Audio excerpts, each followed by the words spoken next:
தொடுக்கலாம். கேள்வி கணக்கலாம். Director sir, அந்த hotspot 2ல் அவர்கிட்ட சொன்ன பாக்கி 2 கதையை எடுப்பீங்களா சார்? ஆக்சுவலி 8 கதை சார். 8 கதையா? அவர் 4 கதையாக சொல்லிட்டாரு. இல்லை, 8 கதை முதல்ல ஒரு சீரீஸாக பண்ணுறதா இருந்தது. அதுக்கப்புறம் அதை 4 வந்து ஒரு படமாக பண்ணுறதா மாற்றணும்.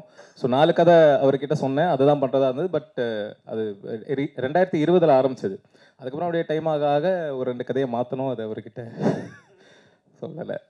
அந்த 8 கதையும் இந்த மாதிரி கதைகளா? நான் கேட்குறது அந்த மாதிரி கதைகளா? அந்த மாதிரினா எந்த மாதிரி சார்?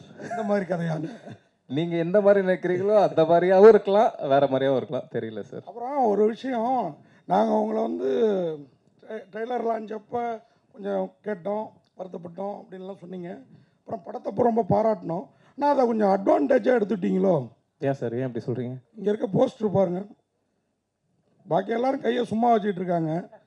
அவர் கையில் மட்டும் அது ஏன் அதை கட் பண்ணியிருக்கலாமே சார்? அந்த கேரக்டர் அது சார். அந்த கேரக்டர் தான் படத்தில் இருக்குது. எதுக்கு இங்கே மக்களுக்கு தெரியப்படுத்தலாம் சார். எல்லாத்துலேயும் குத்த கதை பிடிச்சா எப்படி சார்? இல்லை, அதுவும் டாப்பில் தூக்கி வச்சுருக்கீங்க. சரி, அதெல்லாம் எதாச்சியாக நடிக்கிறேன் சார். போஸ்டர் டிசைனர் தான் திட்டணும் சார், வேலு சொல்கிறாங்க. நீங்கள் பார்க்காமலே ஓகே பண்ணியிருப்பீங்க சார். இந்த அளவுக்கு யோசிக்கல. இந்த அட்வான்டேஜ் வேணாம். நீங்கள் நல்ல கருத்தை சொல்கிறீங்க, அது நேரடியாக வந்துடுங்க. இந்த மாதிரி நெகட்டிவ் இது அடுத்த படத்துக்கும் பண்ணாதீங்க. ஓகே. ஏன்னா கண்டிப்பாக இது வந்து நமக்கு எல்லாருக்குமே சின்ன வயசில் இது என்னன்னு தெரியாது, ஆனால் இன்னைக்கு எல்லாருக்குமே தெரியும் சார். ஆனால் இந்த அவேர்னஸ் தேவையில்லை. அதான் அது தேவைங்க. ஆனால் நம்ம அப்பா நம்ம கையில் கொடுத்தா இதெல்லாம் கற்றுக்க கொடுத்தாங்க. அது கரெக்டு தான். அதுக்காக கேட்குறோம். சரி, அது எனக்கு நானே மீடியாவில் கொஞ்சம் ஜாலியான பர்சன் தான். ஓகே. எனக்கே ஒருத்ததுன்னா மற்றவங்க நிலமே யோசிச்சு பாருங்க. சரி, ஓகே. அடுத்த வாட்டி யோசிச்சுக்கிறோம் சார். தேங்க்யூ. ஜனனியார் பேசும்போது சொன்னாங்க, ஒரு சில டைலாக்லாம் என்னால் பேச முடியாமல் இருந்தது.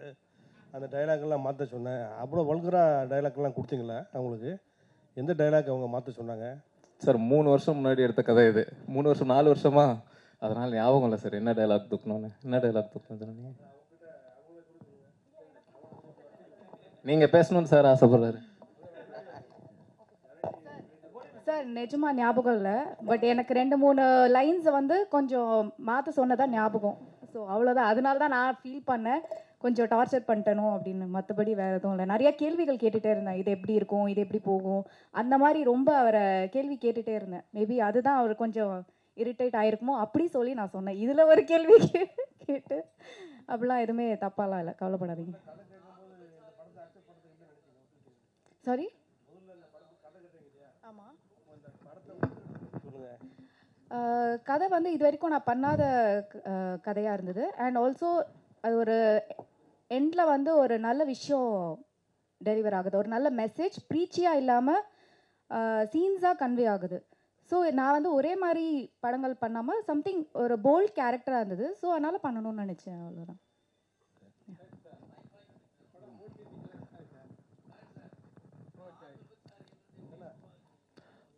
ஆன் விபச்சாரியா சார்? ஆமாம் சார்.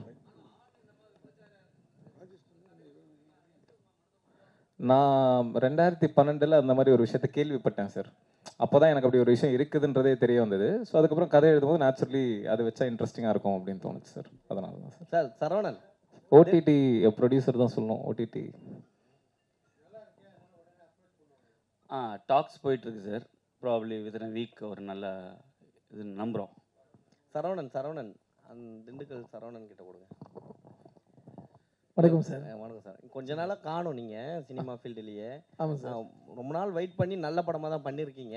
பட் ஆனாலும் வெயிட்டான கேரக்டர். ஆனால் உங்கள் வீட்டில் என்ன சொன்னாங்க? நம்ம வீட்டில் என்ன சார், என் வீட்டில் கனவும் கற்பனையும் தான் சார். யாரும் இல்லை சார். இன்னும் ஒரு டைம் கூட கல்யாணம் பண்ணல சார். அதான் கேரக்டர் பண்ணும்போது பார்த்தேன், நம்மளும் யாரும் ஒரு கால் கூட வந்ததே இல்லையே. நான் விக்கிட்ட சொன்னேன், இப்படிலாம் கால் பண்ணுவாங்களா விக்கி? ஆமாண்ணே அப்படின்னா. எனக்குலாம் யாரும் கால் வந்ததே இல்லை விக்கி அப்படின்னேன். அதுக்கு நீங்கள் சரிப்பட்டு வர மாட்டீங்கன்னுட்டான். இந்த ப்ரொடியூசர் கூட அவருக்கு அந்த ப்ரொடியூசர் கிட்ட இல்லை படம் பேர் தான் ஹாட்ஸ்பாட்னு வச்சாங்க. கொஞ்ச நேரத்தில் இந்த இடத்தையும் ஹாட்ஸ்பாட் ஆக்கிட்டீங்க. டைரக்டர் கொஞ்ச நேரத்தில் சூடாயிருப்பார் போல இருக்குது. ஐயோ என்னடா என்ன கேள்வி கேட்குறாருன்னு. என்ன அவ்வளோ கோவம்? செகண்ட் கதை 2 கதையும் எடுக்கலன்ற கோவமா இல்லை எடுன்ற கோவமா? இல்லை எடுன்ற ஆதங்கம். ஏன்னா அந்த 2 கதை ரொம்ப நல்லாயிருக்கும், அது வேறு லெவலில் இருக்கும். நான் இன்னொரு விஷயத்த சொல்ல மறந்துட்டேன் விக்னேஷ் கார்த்திகை பற்றி. வீணாலே விஜயகாந்த் சார் மாதிரி வெற்றி தான், விஜய் சார் மாதிரி விக்னேஷ் கார்த்திக். ஸோ அவர் மேலே வச்சுக்கிற நம்பிக்கை தான், அது வேறு லெவலில் இருக்கும். வெயிட் பண்ணுங்கள். அமர் அமர்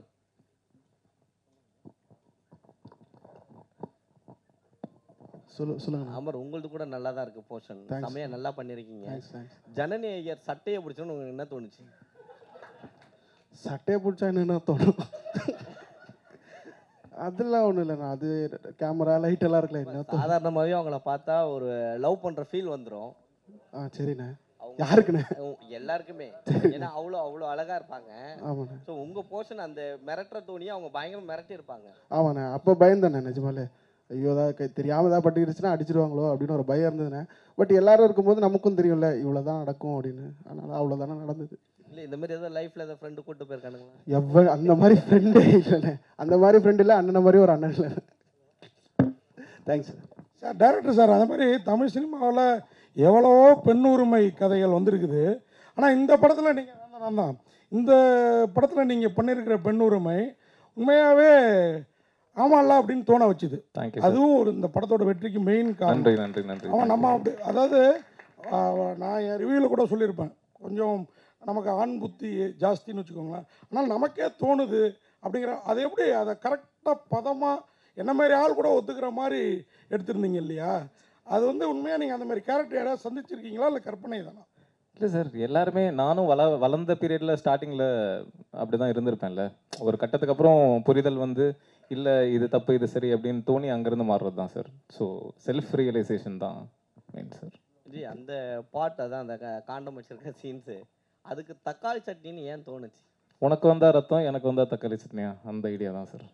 அந்த மீன் தான் வச்சு. ஆமாம் ஆமாம் ஆமாம். அதான் பசங்களுக்குன்னா ஒன்று, பொண்ணுக்குன்னா எப்படியா அப்படி. இல்லை முன்ன இந்தி படங்களில் வந்து இப்போது போல்டாக வர ஆரம்பிச்சிருச்சு. ஸோ அதை தாண்டி இப்போ வந்து தமிழில் வந்து முதல் படமாக நீங்கள் இதை காமிச்சிருக்கீங்களோ அப்படின்ற மாதிரி தெரியுது. அது அந்த இதுவா சார்? கே பாலச்சந்தர் சார் 40 வருஷத்துக்கு முன்னாடி இதை விட போல்டான படங்கள்லாம் பண்ணிட்டாரு. ஸோ அந்த அளவுக்கு போல்டான்னு தெரில.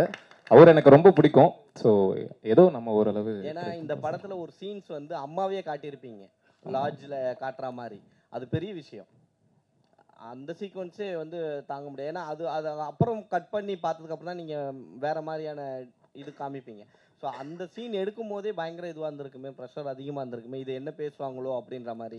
எனக்கு அந்த ரோட்ல நடந்த அந்த காமெடி போர்ஷன் இருக்குல்ல சார், அது மட்டும் எனக்கு ஒரு சின்ன டவுட் இருந்தது. இது வந்து கொஞ்சம் அப்படி போனாலுமே ரொம்ப என்னடா இதுன்ற ஒரு ஃபீல் வந்துருமோன்ற ஒரு பயம் இருந்தது. ஆனால் எனக்கு ஒரு கான்ஃபிடன்ஸ் இருந்தது. சரி பரவாயில்ல, எனக்கு பிடிச்சிருந்தது, எழுதும் போது ரொம்ப பிடிச்சிருந்தது, பரவாயில்ல அப்படின்னு விட்டேன். ஆனால் ஒருத்தர் கூட அதை ஒரு மாதிரி இருக்குன்னு சொல்லலை. தேட்டரில் பயங்கரமான ரெஸ்பான்ஸ் அந்த சீனுக்கு இருக்கு. ஸோ அதான் சார். பிரதர் ப்ளூ ஷர்ட், நீங்கள் முதல் தடவை சுபாஷ் சாரி முதல் தடவை ஸ்டோரி உங்ககிட்ட சொல்லும் போது இந்த உங்ககிட்ட கதாபாத்திரத்தை எக்ஸ்பிளைன் பண்ணும்போது எப்படி இருந்தது உங்களோட கதாபாத்திரம்? ஷாக்கிங்காக தான் இருந்தது. ஃபஸ்ட்டு ஸ்கிரிப்டாக தான் கொடுத்தாரு, படிச்சுட்டு என்னன்னா பயங்கரமாக இருக்குது. ஏன்னா அது இப்போ எடுத்ததை விட அதோட வெர்ஷன் ரொம்ப பெரிய வெர்ஷன். அது வந்து படித்தோன்னா கொஞ்சம் ஷாக்கிங்காக தான் இருந்தது. அதுக்கப்புறம் கேரக்டராக யோசிச்சதுக்கப்புறம் சரி பண்ணலான்னு ஒரு ஐடியா வந்துச்சு. தலைவா உங்கள் சொல்லுங்கள் சார். ஆமாம் சார்.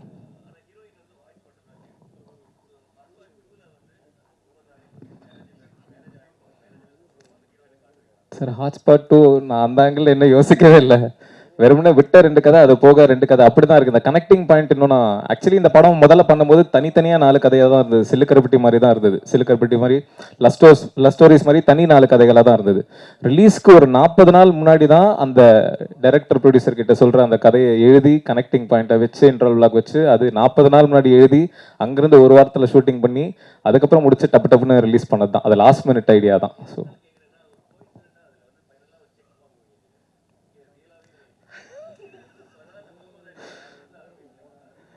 இது நல்ல ஐடியாவாக இருக்குது சார். மேபி இதை யூஸ் பண்ணிக்கிறேன். ஆமாம், இந்த கோயின்சிடன்ஸ் நானும் யோசிக்கல. அது இது இனிமேல் தான் சார் யோசிக்கணும். அதே மாதிரி டேரக்டர் சார், 3-4 ப்ரொடியூசர் இருக்காங்க. உங்களை நடிக்க வைக்கணும்னா நீங்கள் ஒரு 10 லட்சம், நீங்கள் ஒரு 20 லட்சம் அப்படி தனியாகவும் போட்டுடலாமே மீட்ரு. நோக்கம் அவரை மட்டும் நடிக்க வச்சுருந்தீங்கல்ல, அதுக்காக கேட்குறேன். அது இருக்கட்டும், ஒரே ஒரு கொஸ்டின். அந்த படத்தில் லாஸ்ட்டாக அந்த லட்சுமி கேரக்டர், அந்த கலையரசன், அந்த கேரக்டரில் மீடியாக்கள், அதாவது டிவி மீடியாவை டேரிங்காக பண்ணியிருந்தீங்க. இதுக்கு முன்னாடி லட்சுமி ராமகிருஷ்ணன் அவங்க எபிசோடை மட்டும் வச்சு ஒரு படம் பண்ணியிருந்தாங்க, அருவி. இல்லை சொல்வதெல்லாம் உண்மை, அதான் அந்த அருவி அந்த கேரக்டர். ஆனால் நீங்கள் டேரிங்க, உங்களுக்கு மீடியா சைட்லேருந்து சப்போர்ட் நல்லாவே இருக்குது. டிவி மீடியா சைட்லேருந்து யாராவது என்னப்பா, ஏன்னா நீங்களும் டிவி மீடியாவில் வேலை பார்த்ததா கேள்விப்பட்டேன் நான், என்னப்பா அப்படி பண்ணியிருக்கேன் அப்படின்னு யாராவது வருத்தப்பட்டாங்களா? இது ஒரு கேள்வி.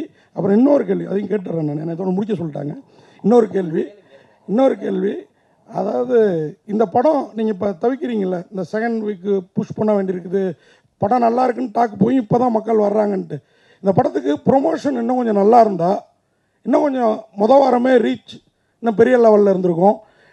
இன்னும் கொஞ்சம் தெரிஞ்ச ஸ்டார்ஸ் இருந்திருந்தால் இன்னும் கொஞ்சம் நல்லா இருந்திருக்கும் அப்படின்ற ஃபீல் எங்கேயாவது உங்களுக்கு ஏற்பட்டுதா? ஏன்னா இப்போ ஜிவி பிரகாஷ் கல்லுன்னு பார்த்தீங்கன்னா நாளே கொஞ்சம் தூக்குச்சு, அவருக்கு ஒரு வேல்யூ இருக்கிறதுனால உங்களுக்குமே அந்த அடியில் அது ஏற்பட்டிருக்கும். ஆனால் இந்த படத்துக்கு இப்போ தான் கூட்டம் வருது, ஆனால் உங்களுக்கு தேட்டர் கிடைக்க மாட்டேங்குன்னு வருத்தப்பட்டீங்க. இந்த ப்ரொமோஷன் சைடு இன்றைக்கி ஒரு 2 டெய்லியில் விளம்பரம் கொடுத்துட்டு 2 டிவியில் விளம்பரம் கொடுத்தா பத்தாது, அது கொஞ்சம் வீக்காக இருக்குதோன்னு எனக்கு தோணுச்சு. அதை பற்றியும் சொல்லுங்கள் கொஞ்சம். ஓகே, முதல் கேள்வி, மீடியாவில் இருந்து யாரும் என்கிட்ட பேசல. நான் ஃபுல் மீடியாவையெல்லாம் எதுவும் தப்பாக சொல்ல சார். அதில் அந்த மாதிரி ஷோ, அதுவும் அந்த மாதிரி ஷோவில் குழந்தைங்கள இப்படி யூஸ் பண்ணுறது மட்டும்தான் தப்புன்னு சொல்லியிருக்கேன். அவங்க தப்பாக யூஸ் பண்ணுறாங்கன்றத நான் சரியாக சொல்லியிருக்கேன். என்கிட்ட யாரும் பேசல சார். ப்ரொமோஷன் தெரியல சார், நல்லா தான் பண்ணிட்டு இருக்கோம்னு நினைக்கிறேன். அதாவது சின்ன படம், சின்ன ப்ரொடியூசர், அவங்களால என்ன பண்ண முடியுமோ அதை கரெக்டாக, பெரிய ப்ரொடக்ஷன்னா அது டோட்டலாக வேறு, சின்ன படம் சின்ன ப்ரொடக்ஷன் அவங்க ஏற்ற மாதிரி பண்ணிட்டு இருக்காங்க. அண்ட் ஆடியன்ஸ் நீங்கள் அடியே கம்பேர் பண்ணி சொன்னீங்க, இந்த வாரம் வெள்ளிக்கிழமே ஹவுஸ்ஃபுல் ஆயிடுச்சு எல்லா ஷோவுமே. வெள்ளிக்கிழமே சாட்டர்டே ஷோ ஹவுஸ்ஃபுல் ஆயிடுச்சு, இப்போவே சண்டே ஷோ ஹவுஸ்ஃபுல் ஆயிடுச்சு. ஸோ அந்த வகையில் பயங்கர ஹாப்பி தான். நான் ஆதங்கமாக என்ன சொல்கிறேன் அப்படின்னா, ஹவுஸ்ஃபுல் எல்லா ஷோவும், நாளைக்கு ஷோ இன்னைக்கே ஹவுஸ்ஃபுல் ஆகுது, ஆனால் ஷோஸ் கம்மியாக இருக்குது. ஆடியன்ஸ் தேட்டருக்கு வர்றதுக்கு அவங்களுக்கு தேட்டரில் ஷோஸே ரொம்ப கம்மியாக இருக்குது. இப்போ லூக்ஸில் 3 மணி ஷோ இருக்குது, அதுக்கப்புறம் ஈவினிங் ஷோ நைட் ஷோ இல்லை. அந்த தேட்டரில் பார்க்கணும், அந்த ஏரியாவில் பார்க்கணும்னு நினைக்கிறவனுக்கு வேற ஷோ, அவன் அங்கேருந்து இங்கே ஆம்பா மாலுக்கு வரணும், இல்லைன்னா நைட் ஷோ மெரினா மாலில் இருக்குது, ஓய்மார் மெரினா மாலுக்கு போகணும், வேற எங்கேயும். அதான் ரொம்ப கம்மியான ஷோஸ் இருக்குது. அதை தான் தேட்டர் சைட்லையும் டிஸ்ட்ரிபியூட்டர் சைட்லையும் ஷோஸ் கொடுத்தீங்க அப்படின்னா சின்ன படங்கள் சர்வைவ் ஆகும். இது எல்லா சின்ன படம் சார்பாக தான் நான் சொல்கிறேன். படம் நல்லா இல்லைன்ற பட்சத்தில் ஒன்றுமே பண்ண முடியாது. பட் நல்ல டாக் இருக்குது, வேர்ட் ஆஃப் மவுத் நல்லா இருக்குது, மக்கள் பார்க்குறாங்க, எல்லாமே பாசிட்டிவ். ஷோஸும் ஹவுஸ்ஃபுல் ஆகும்போது ஷோஸ் இன்க்ரீஸ் பண்ணுங்க அப்படின்றதான் ரெக்வஸ்ட்டாக சொல்கிறேன் சார். சொல்லுங்கள் சார். சார், இண்டஸ்ட்ரியிலேருந்து இன்னும் எத்தனை பேர் பார்த்தாங்கன்னு தெரியல. ஸோ அதனால மஞ்சுபல் வாய்ஸ் கமல் சார் பார்த்து யாராவது அந்த மாதிரி சொல்கிற மாதிரி யாராவது பார்த்து சொன்னாங்கன்னா சந்தோஷமாக இருக்கும்.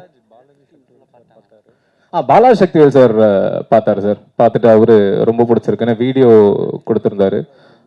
வேற டைரக்டர்ஸ் யூனியன் ஷோவில் பேரரசு சார் அப்ரிஷியேட் பண்ணாரு. அயோத்தி டைரக்டர் வந்திருந்தாரு. ஸோ இந்த மாதிரி நிறைய பேர், ஆனால் தனியாக அவங்களா பார்த்துட்டு என் அக்கால்ஸ் இன்னும் வரல சார். அதான் பார்த்தாங்களானே தெரியல. ஸோ மேபி அவங்களுக்கும் இந்த ட்ரெய்லர்னால ஒரு ஹெசிடேஷன் இருக்கலாம் அப்படின்னு நினைக்கிறேன். ஆனால் அப்படி கிடையாது. அதான் இது முழுக்க முழுக்க குடும்பங்கள் பார்க்க வேண்டிய, குடும்பங்கள்லாம் குழந்தைகள் அல்லாது குடும்பங்கள் பார்க்க வேண்டிய படம். ஸோ இது முடிஞ்ச அளவுக்கு அதை புஷ் பண்ணிட்டு இருக்கோம். ஸோ பார்த்தாங்கன்னா நல்லா இருக்கும். சுபாஷ் அவர் உங்ககிட்ட தக்காளி சட்னி ஸ்டோரி சொல்லும் போது ஓப்பனிங் சீனே இதான் வைக்க போறேன் அப்படின்னு சொன்னாரா? இல்லை, அது ஸ்கிரிப்ட்லேயே இருந்துச்சு. இதுதான் அவனோட கேரக்டர், அவன் என்ன பண்ண போறான்றத முன்னாடி ஒரு கிளிம்ஸா ஃப்ரெண்ட்ல வச்சிருந்தாரு. தேங்க்யூ. ரெஃபரன்ஸ் இல்லை, ரெஃபரன்ஸ் இல்லை.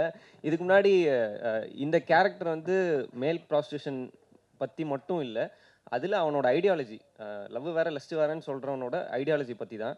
ஸோ அதுதான் மெயினான ஒரு விஷயமா பண்ணாங்க. தேங்க்யூ எல்லாருக்கும் மீண்டும் ஒரு முறை நன்றி. Group photo